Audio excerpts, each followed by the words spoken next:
everyone. Welcome to day 2 of my Lent 3D asset tutorials. Today we'll be starting making the salt dispenser that we discussed yesterday. First of all, we go to Google and search for references. That's the best way to start, because how can you build a 3D object that's relative to the real world if you have no imagery, no real fact to go on? So it's best to search for images, references. As you can see, there's different types, different ones. What I'll be modeling today is some more on those lines there. Some simple that everyone can create. Some that's interesting. I'm thinking creating something similar to that, but in pure metal. Now that we searched the references, sometimes it's best to save them out and into the source images explained in the last tutorial, but I prefer to put this on the second screen so I can compare it, like so. If you don't have a second screen, just keep it on your main screen but behind the modeling screen. Next, in Maya, it's time to start the actual creation of the asset. Since the salt dispenser is a cylinder, that's what we're going to be starting off with today. So you go to create, polygon primitives. Now, one thing to keep in mind is this tends to be ticked on. Do not use that, because it will create your primitive based on your input in the space. So when you click on it and you click on cylinder, it's based on your click and drag to your specific needs. Now, don't get me wrong, it's good to do it that way. It could be useful, but ideally it's not what is needed. You need the default preset so you can start from scratch and work upwards. So always best to turn it off and then create the primitives. When you click on a cylinder, it will create a primitive at 1 inch per square, which is quite small, but it's near enough to a default size to a salt dispenser anyway. It's a good starting point. Now, what I like to do on a small object like this, I like to pull it up near to the hand, so then I can scale it to the hand and how big I want it, depending on an average sized hand. If you had it with the interactive creation tool switched on, you won't be able to do this. You'll create it to any size depending on your click and drag, and you'll never get a default value like this. So next, it's ideal to edit the default settings in this polycylinder 1. As you can see, you have radius, height, subdivision, height, and caps. I will talk in depth about that in a second, but first, what I like to do, I like to rename my mesh to an appropriate naming convention. So since this is the salt dispenser, just call it salt. This, it's easy to just call it salt, actually, salt 01. And you'll notice when you click that, all the rest will follow suit. So the mesh is salt shape 1.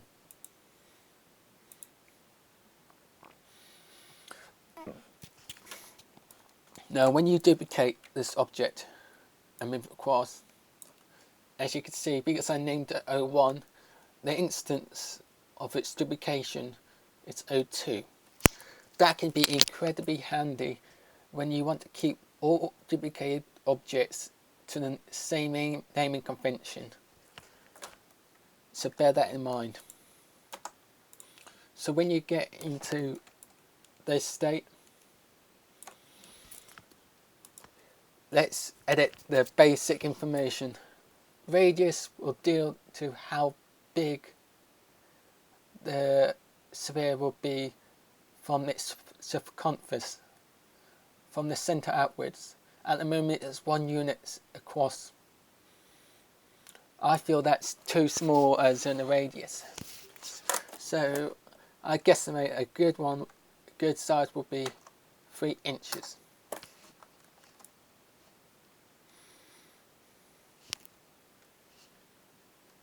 Even then, that's far too big, so do 2. Now, to me that's a good size because it will fit into the palm of the hand quite easy. See, it fits in the hand quite nicely.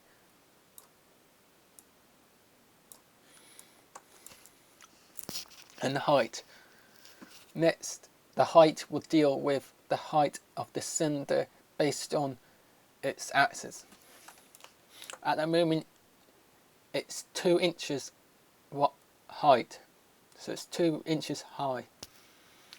If you look on the reference pictures, you can see that the height of it varies depending on the actual model. See, I kind of like that. So let's have a change of idea. As a 3D artist, you will receive a lot of change of hearts and what you want and what you don't want. And now I see this kind of image. This is the kind of idea that I think should be good. And it's relatively easy to create. So the width, that's radius, the width of it is perfect. The height, I estimate the height to be at least 5 inches high. Actually, it's still too small, so 8 inches. Now that's perfect.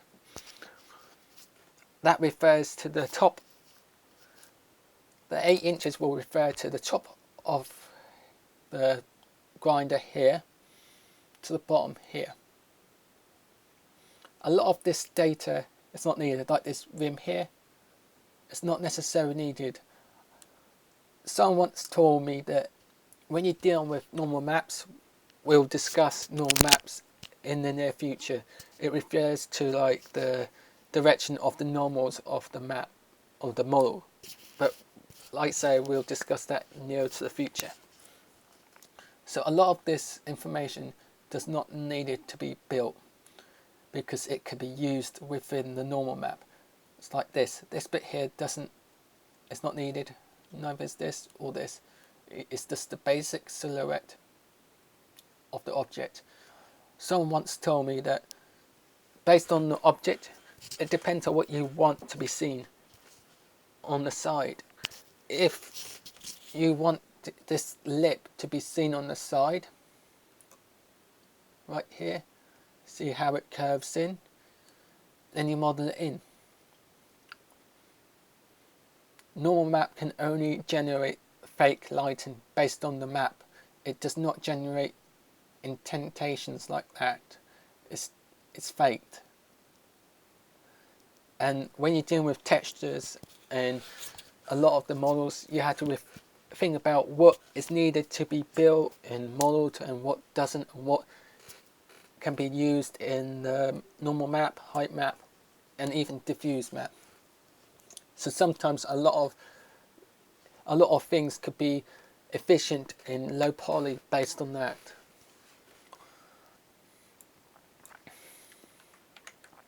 Based on the actual cylinder we've got in the moment, the subdivision axis is 20. It means is that this cylinder is divided 20 times dependent on the radius. So for example, if you have 4, it will be divided to quads. So cross there and there, and it'll become a diamond shape. As you can see, diamond shape 4. When you change to 5, a pentagon. And the more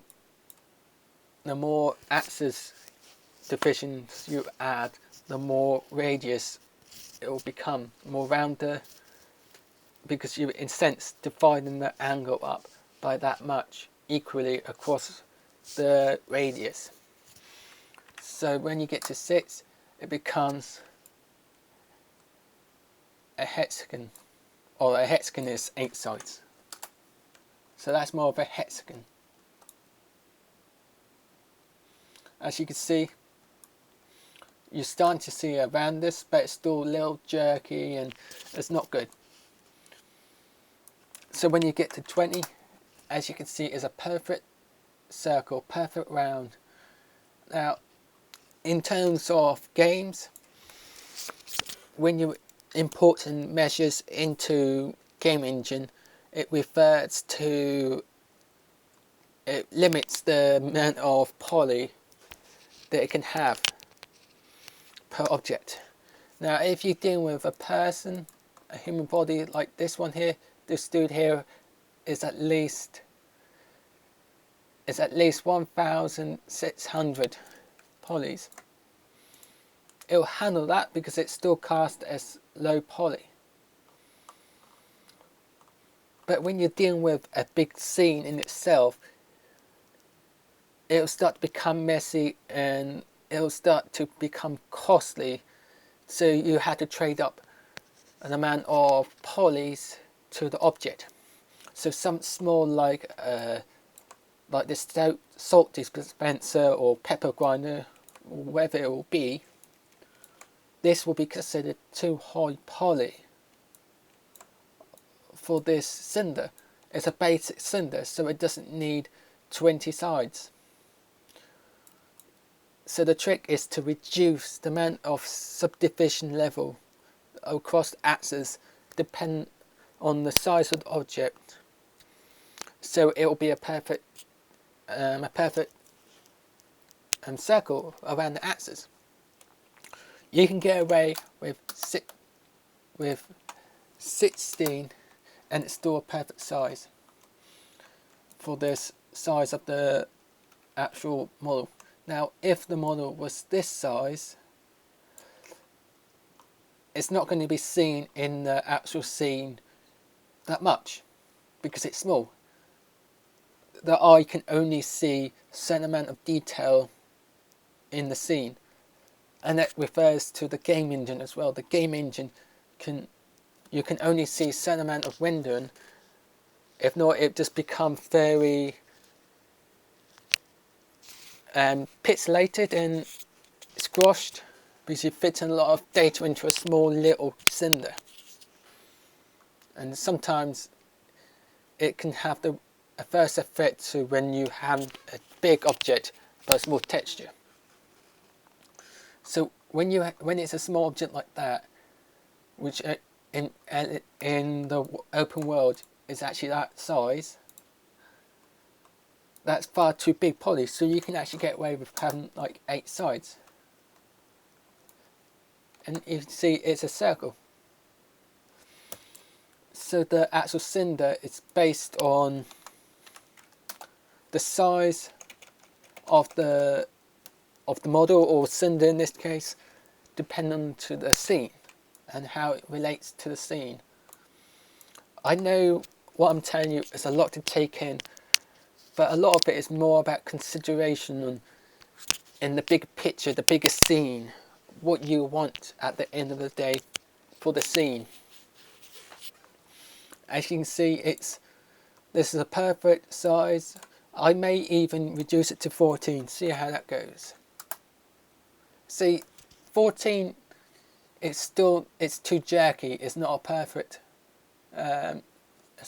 round radius. So you have to be careful not to overdo it to the size, because if you reduce it too much, as you just saw, it becomes too jerky and it does not look right to the texture. Now, when you're dealing with height, it's always a good idea to refer to a height, to a subdivision height, but depending on the object. Now, if you get the reference up, if we're dealing with this object here, I can see immediately there's a lot of subdivisions on the height. You have at least 1, 2, 3, 4, 5, 6, 7, 8. I count about 10. About 10. Now, some people start up small. They don't start off at the height this high. Some people, when they're modelling,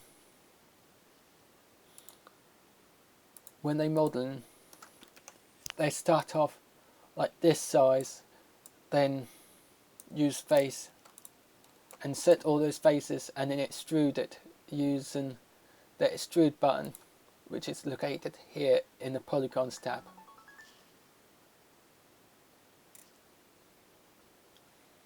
When you do that, it will extrude upwards, but it depends on your workflow. With mine, it depends on the actual object in question. Since I'm building a spherical, a cylinder kind of shape, on this kind of shape, it's always best to start off with a cylinder, then cut into it. And this is what we are now going to do.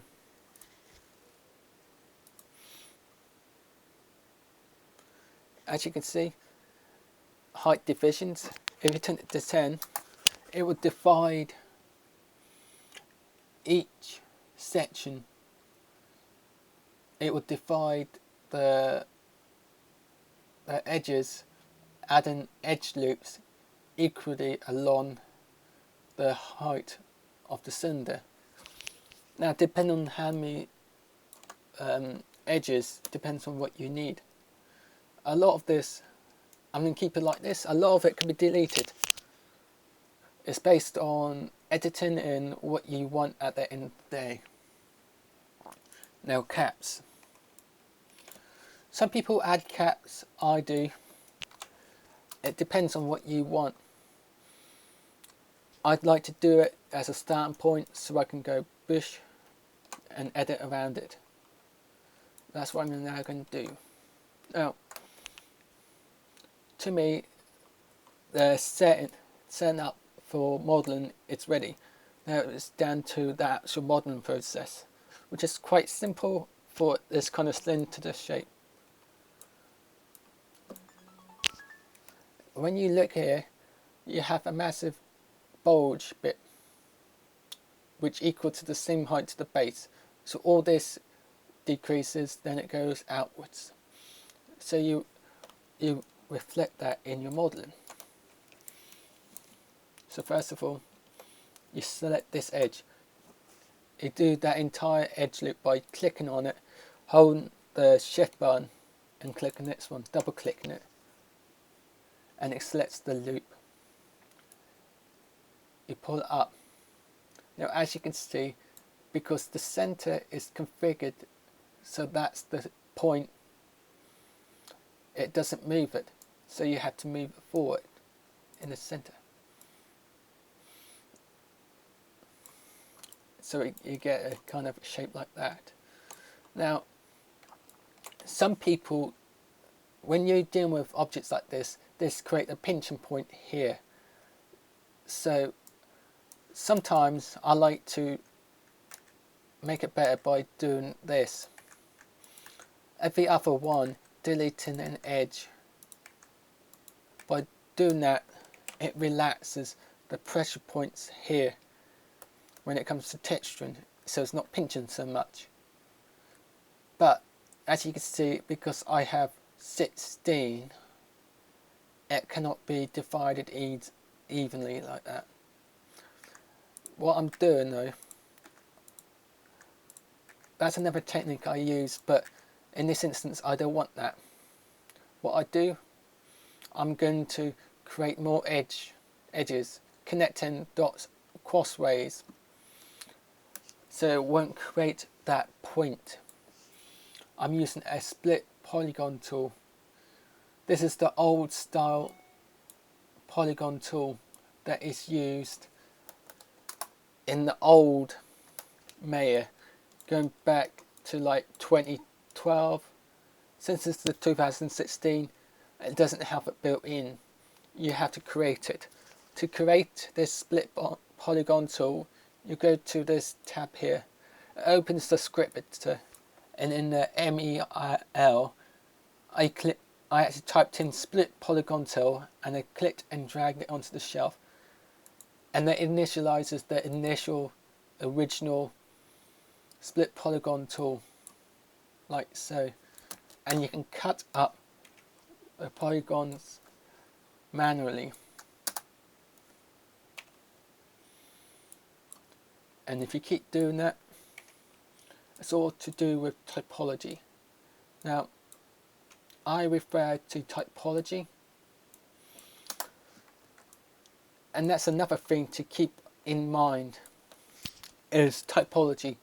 Now, in a bit I'll discuss to you what typology means, but as you can see, I cut the polygons this way. This relaxing that point away from that and adding more polygons, which means all the pressure of the texture is distributed evenly across that face there. Like I say, it's all to do with typology and efficiency in the typology. If you research typology,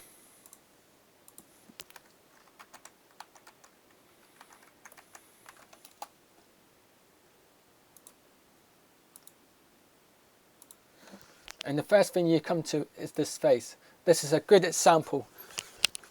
Typology refers to edge loops in vertices and their faces corresponding to form the shape of the model. As you can see, this head has very good typology. It follows the loops around to form the deformed face. Now, depending on your object, depends on what the typology is. A good typology will always mean a good model.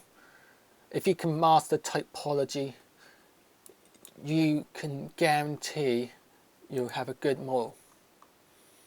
It's all to do with texture density and the distribution of the actual texture map compared to the face and all the edge loops. Now, if you look into a bad 3D typology, as you can see, this is pretty bad. You've got points here where the text will be pulling here. N-gons is created. You can see it has an edge loop here that doesn't go anywhere, it stops there. A lot of this is really bad practice, and it's not a good thing to have. Like here,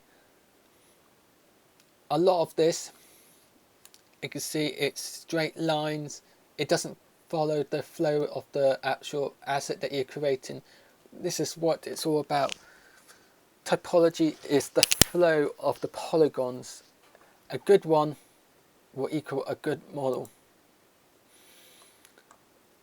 Also, what is bad is bad topology will equal bad animation. As you can see here, because of its topology layout and has such a poor topology, it's stretching near the mouth bit here. Now you can generally see a lot of this distortion in old style games. Now, you know, like a PlayStation 1, PlayStation 2 even, a lot of that is not to do with typology, but the amount of polys required that is actually used to create that model. The more polygons you have in the topology, the more better animation you'll have. Now this is stretching here. It's because you've got n-gons here, you've got edge limits that just stops anywhere, that's not going anywhere, it's not flowing, which means it's pulling on that texture as it animates. So always avoid bad typology. Always follow a good typology. I can see here's a reference to Golem that you see in Lord of the Rings. This is another good typology study because it follows the lines correctly. Now you'll see many that is good and many that's bad. So always bear in mind the topology. As you can see on these models here, it's from Assassin's Creed. This is an example of really bad topology. So always, they've done this to show an example on how bad it is. You can see that whoever created this thread is actually saying this is a bad topology. It's even used in animation. Look, that's good topology. It's always key. Good typology equals a good model. So always refer to that. I can see on these lines, it's fallen, it's flowing. Now you may think to yourself, hey, you've got one that stops here. That's not true, because this is a face. This is a flat face. Will be a flat face. And when you're dealing with modeling, it's always good to avoid tries and always stick to quads. So I'm making this a quad by simply cutting across there. Now I could cut along there so it flows that way, but that will create a tri there and it's not good. So sometimes when you're dealing with topology, it's all to do with compromise. Do you want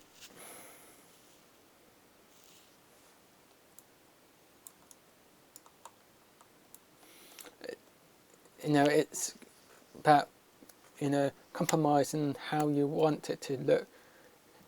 If you want a couple of tries, then sure, do that. But if you want compromise and stay to quads, which is a better idea, this is acceptable. So now we'll start to edit the actual mesh to the actual reference.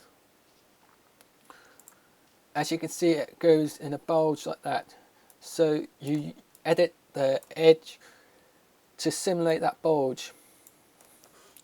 You click R to scale it, and you scale it down to the precise shape you're looking for. And you do that across the model. Just simply follow it, follow the shape, the silhouette of the shape. And that's what it's all about, following the line of the silhouette.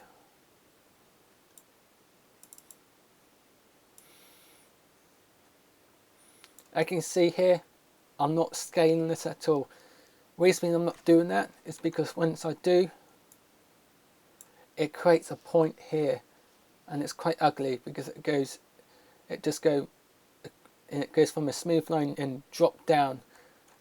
So I want it to be gradual. So you just simply just keep on editing, manipulating the shape to the specific way, to how you want it to look.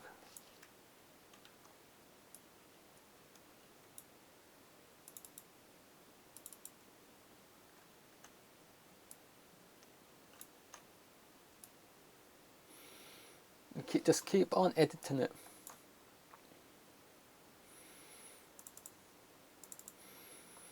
This is why it's always good to have that preset height set, division height here, so you don't have to keep creating new edge loops. You can just go in here.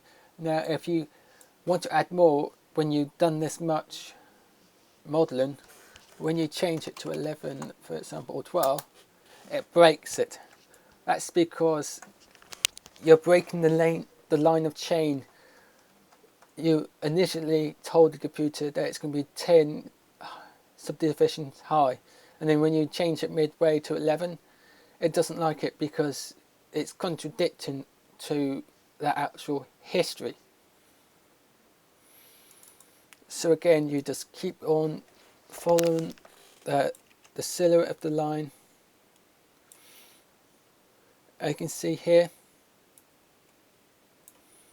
it goes back out. This is what this is now to do.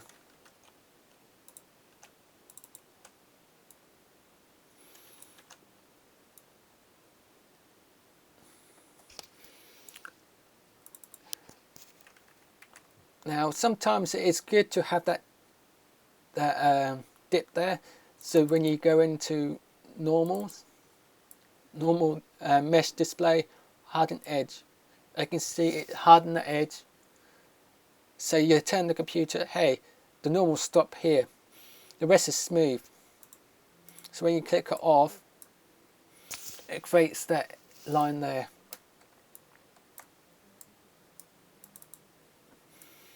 And equally, when you click soften edge, it smooths the normals across the edge. So just follow the contours of the model based on this silhouette. So it goes around and in. Now that is good. And now this will now start to indent. As you can see, quite quickly we are creating an interesting shape, and in the day it's all to do with the silhouette, creating a good silhouette.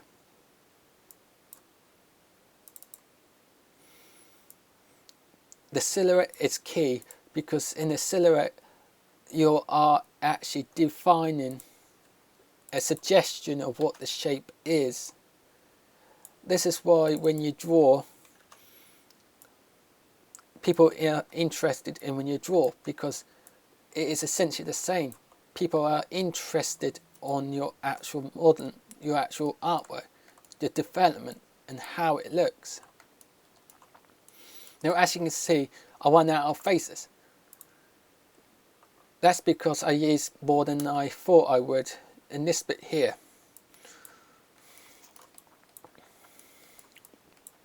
And as you can see, a lot of it to me does not look right to the reference, so I change it up.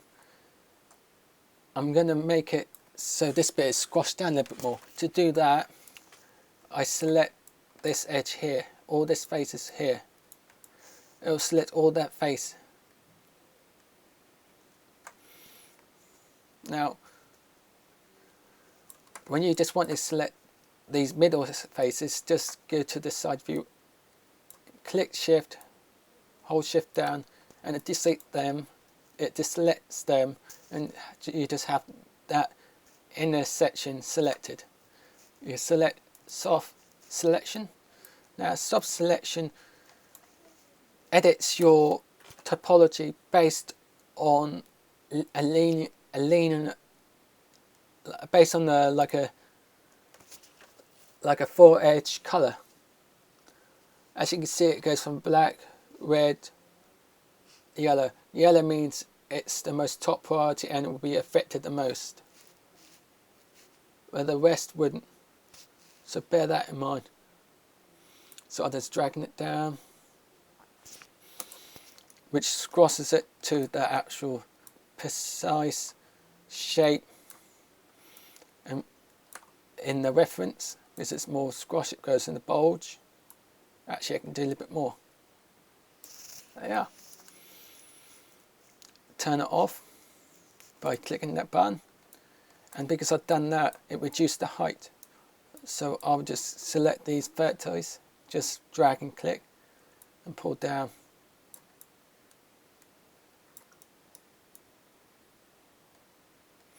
Next,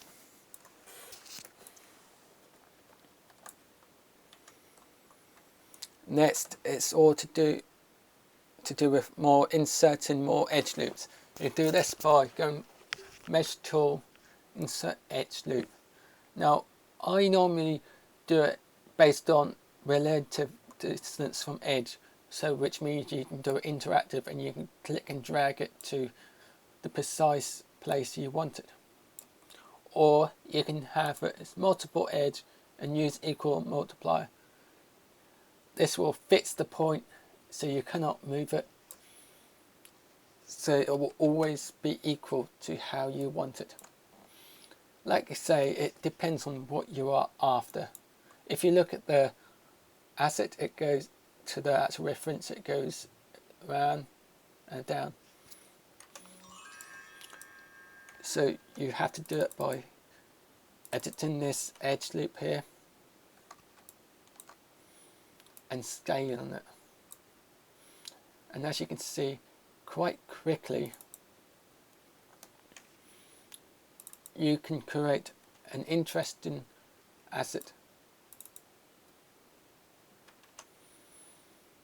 It's all to do with typology and the flow of it, of the object.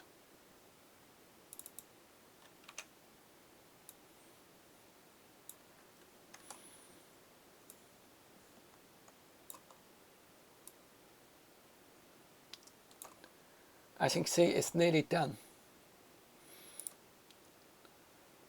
All it's needed to do is now pull this indentation outwards. This is where it's good to insert edge and have it relative equal distance. So then you can just come in and edit it based off that.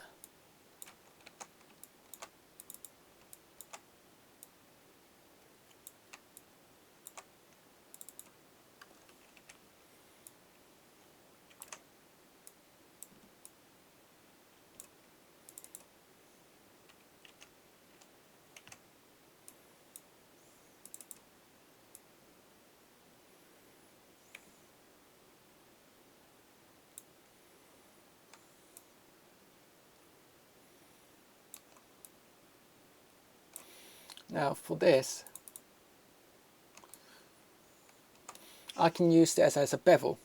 Normally you can go to bevel, which will bevel an edge to how you require it. I will explain beveling in a second, because there's a couple of edges I do want to bevel. But when you've got a layout like this, you can just create it yourself by just extruding, scaling that edge out and lifting this up. Then harden these edges. Now, I would do the same like I did here, but a lot of this is not going to be seen because it's placed on it to a surface, so a lot of this is hidden. Now some people delete these faces because it's not going to be seen, but because I'm using it as a physical object that it can be moved, it will be seen, but not that much. So again, you can just go around every other one, deleting an edge to lower the poly count, just like so. It turns these into quads. It releases the pressure here, so it's not so much pinching. But this will be where the salt comes out, because it's a grinder salt. So as you turn this handle here, salt will come out here. But a lot of this does not get seen. It's mostly this bit here and relative to the actual world. Now I was talking about beveling. Beveling is when it splits your edge into two, or how many segments you want. I normally do two, and it distributes it to the fraction specified. I'm going to keep it as that because it looks quite decent. But it's handy if you're doing hard edge surfacing. It's good to bevel certain edges. As you can see, it creates a bevel, and it can improve the object. As you can see, it's made that so much more better, more defined. Again, it depends on what you use it. It depends on how you use it on the actual model. Some people don't like using it because it adds more poly, and sometimes it's not necessary, but it's a trade-off, what you want. If you want a hard surface and it's defined, you don't want it just be going to a point. Like I don't like things just going into a point like that was. I like a nice little bevel where light can catch it.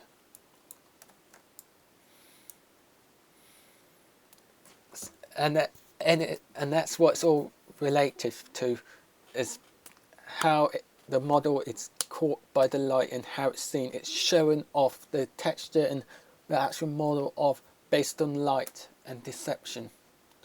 Now, as you saw in a reference, you have this spherical object here.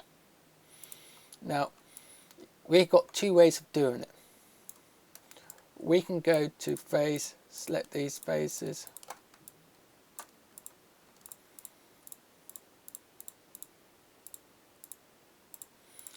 and then extrude it. When you click extrude, it goes up. First of all, offset it.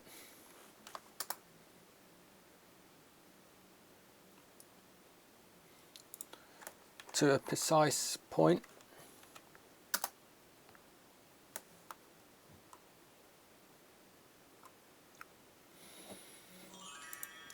And then click G. That's another good tip. Clicking G will replicate the same tool use that you already done. As you can see, clicking G replicates the same. For thickness, I say this is a 1. Now, you probably think that's too, actually 2.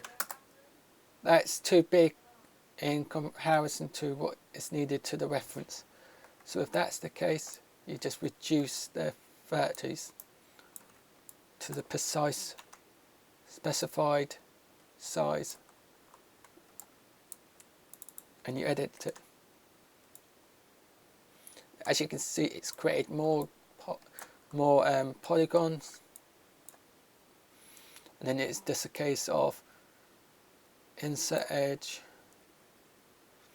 and inserting more edge loops and editing that based on the actual model.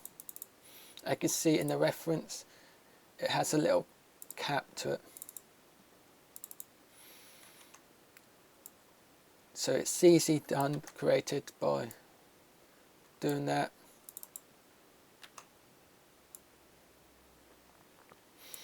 Just creating this silhouette based on the topology and edge loops. You can also edit the model by going into face and click and drag the actual faces, and then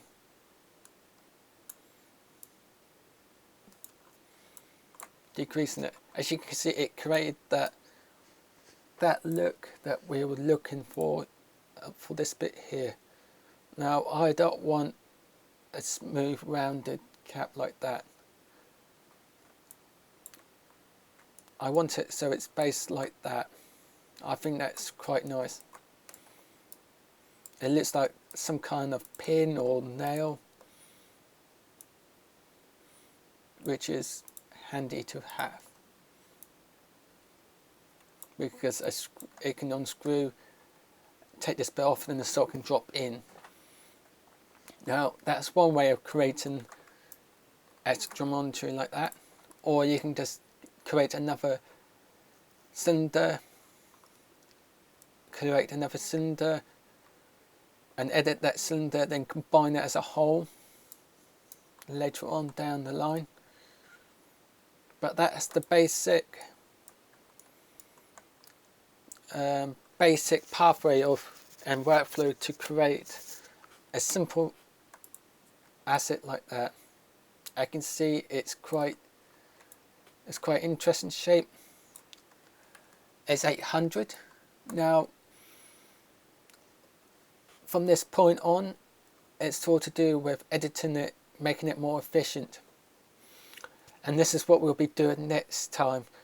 In the next tutorial, we'll be editing this mesh to be more efficient based on the actual topology and the workflow relating to that. And then we'll touch on to UV mapping. So see you tomorrow. Hope you enjoyed today's session.